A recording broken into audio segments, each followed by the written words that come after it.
In 490 BC, the fate of Greece balanced on a single plain. The Persian Empire, the greatest the world had yet seen, stretched from the banks of the Nile to the mountains of India. Armies of the great King Darius had conquered kingdoms, crushed rebellions, and brought countless peoples under Persian rule. To many, the empire seemed unstoppable, a force of destiny. But in the rugged land of Hellas, small, divided, fiercely independent city-states still clung to freedom. Among them, Athens stood at the forefront. Once a minor power, it had grown bold, democratic, and ambitious. And in doing so, it had earned the wrath of Persia. The seeds of conflict had been planted a decade earlier during the Ionian Revolt. The Greeks of Asia Minor, subjects of Persia, rose in rebellion. They sought help from their kin across the Aegean. Athens answered the call, sending ships and men. Together, they struck deep into Persian territory, burning the city of Sardis. For Persia, this was more than rebellion. It was humiliation. The great King Darius was furious. To him, Athens was no mere city. It was an insolent upstart daring to challenge his divine authority. Herodotus tells us that Darius ordered a servant to whisper into his ear at every meal, "Master, remember the Athenians." And remember them he did. By 490 BC, Darius was ready to punish Athens and to bring all of Greece under Persian rule. An expeditionary force was gathered, numbering perhaps 20 to 30,000 soldiers, accompanied by a fleet of hundreds of ships. Their purpose was clear: burn Athens, enslave its people, and restore tyranny in place of democracy. With them came a familiar figure, Hippias, the exiled tyrant of Athens. Now an old man, he dreamed of reclaiming power with Persian support, guiding them to the plain of Marathon, a place he knew well. When news of the Persian invasion reached Athens, the city was thrown into panic. The Athenians could muster only around 10,000 hoplites, citizen soldiers armored in bronze, trained to fight in the phalanx formation. Against them stood a Persian host twice, perhaps 3 times their size, supported by cavalry and archers. They called for help from Sparta, the most powerful military state in Greece. But the Spartans, bound by a religious festival, refused to march until the full moon. Athens would stand alone. Only one ally came, the small city of Plataea, sending 1,000 men. In that moment, Athens discovered who its true friends were. The Athenians marched out from their city, determined to block the Persians before they could advance inland. They took position on the plain of Marathon, sealing off the road to Athens. There, for several days, the two armies faced each other. Neither side dared to move. The Persians, confident in their numbers, waited for the Greeks to break. The Athenians, knowing their city was undefended, hesitated to risk battle. Tension mounted.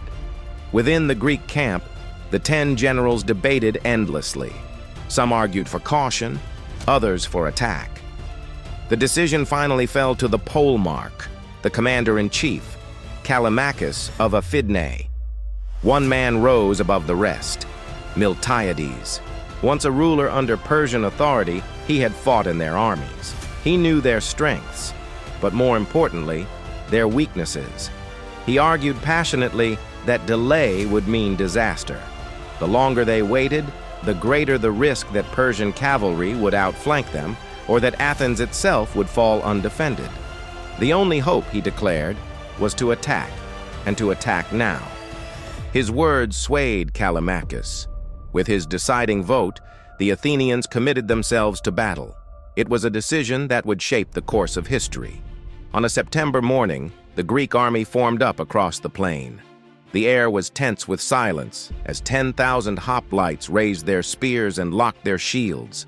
Miltiades ordered the line thinned in the center and reinforced on the wings, a dangerous gamble.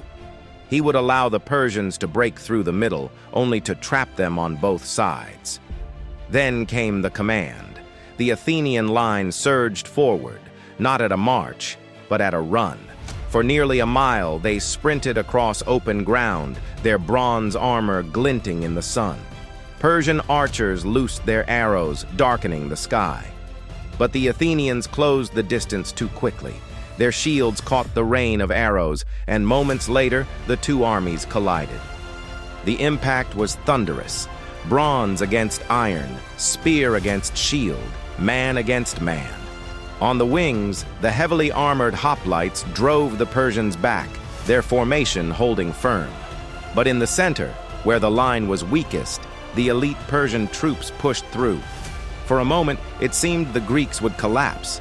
The plain of Marathon became a storm of dust, blood, and desperate cries. And then, Miltiades' plan revealed its brilliance.